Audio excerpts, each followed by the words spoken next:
Labas, man labai smagu ir vėl sveikinti šiame YouTube kanale ir šiandien su tavimi noriu pasidalinti 15 idėjų, ką nuveikti šią vasarą, kad ji būtų įsimintina ir savo laiką praleistum geriau negu tiesiog skrolinant telefone. Pirmasis punktas, tai prisiminkit vaikystėje ir pasidarykit su draugiams sleepoverį.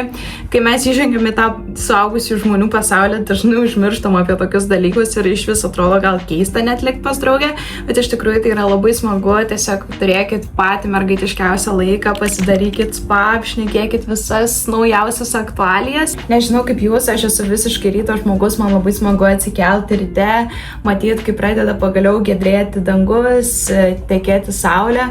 Bet kas yra dar geriau negu tiesiog stebėti visą šitą gražų vaizdą, tai dar kažkaip įprasminti savo visą tą veiklą ir pavyzdžiui per tą laiką padaryti meditaciją, jogą, saulės pasveikinimą ar tiesiog pavyzdžiui įsitraukti savo dienoraštį ir parašyti tą vieną lapą, kaip tu jauties, už ką esi dėkinga.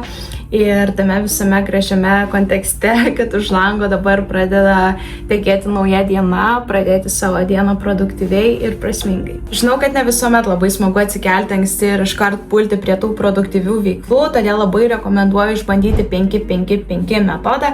Tai reiškia, kad skiriate vienai veiklai po 5 minutės ir galiausiai viską sudėjus jūs užtruksite tik 15 minučių, bet gale dienos džiaugsitės, kad savo dieną pradėjote tikrai kažkaip prasmingai. Dar vienas dalykėlis, ką labai noriu išbandyti, tai yra Disnėjaus vakarienė.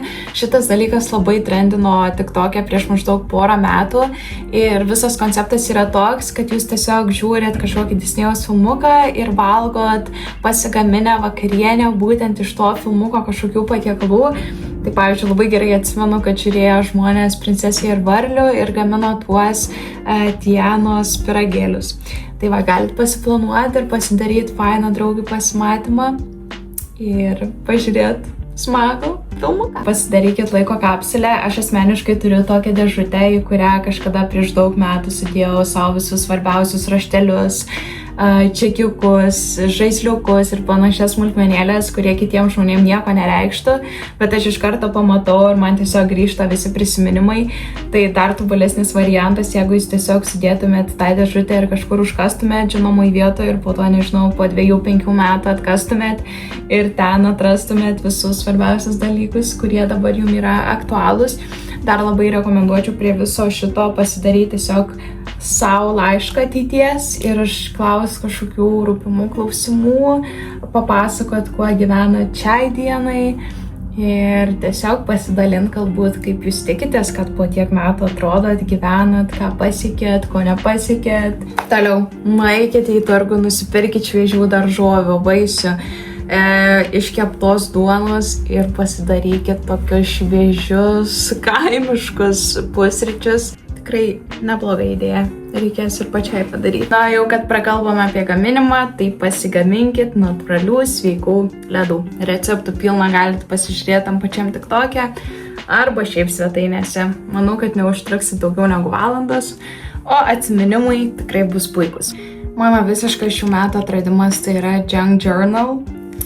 Esmė, kad jūs ten klijuojat visokias nesąmonės. Čekiukus, lipdukus, ką radot gatvėj, nusipirkot, liko pakelis, priklijuojat ir tuomet irgi turit tokią savotišką laiko kapsulę, kur tiesiog yra jūsų kažkokie dienos, kelionės ar kitų įvykių prisiminimai. Kitas labai paprastas, bet geras, tai aplankykit kažkokį Lietuvos miestelį, kuriame dar nesate buvę. Aš, pavyzdžiui, visiškai neseniai pirmą kartą nuvykau į Panevėžį ir iš tikrųjų net pati nustebau, kodėl aš ten tik tai pirmą kartą. Tai va, galite susirasti irgi, kur dar nesat buvę ir tiesiog ten nuvažiuoti. Dar vienas patarimas, tai tiesiog pasidarykit kažkokį teminį pikniką, tai gali būti susijęs su aprangom, gali būti susijęs su užkandžiais, tiesiog paleiskit savo fantaziją ir turėkit gerą mergaitišką laiką. Pabandykit rašyti savo dienoraštį kaip Netflix'o serialą.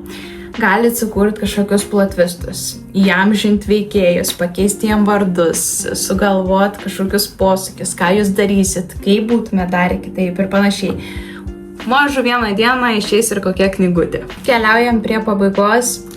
Pasimkit arba nusipirkit, jeigu dar neturit fotoaparatą, palikit telefoną namie ir išeikit tiesiog pafotkint, pastebėkit smulkmenas, pažiūrėkit aplink save, kas jūs supa, gal kažkokie estetiški daiktukai, gal kažkokie žmonės ir viską užfiksuokit. kartais tikrai pailsėti nuo ragelių yra labai geras dalykas. Paskutinis labai apibendrintas patarimas, tai tiesiog romantizuokit gyvenimą. Pasistengit pastebėti kažkokias smulkmenas aplink save. Jauskit dėkingumą, išrašykit savo jausmus, išrašykit emocijas. Ir pastebėsit, kaip gyvenimas tampa gražus, įdomus ir jūsų laukia graži vasara.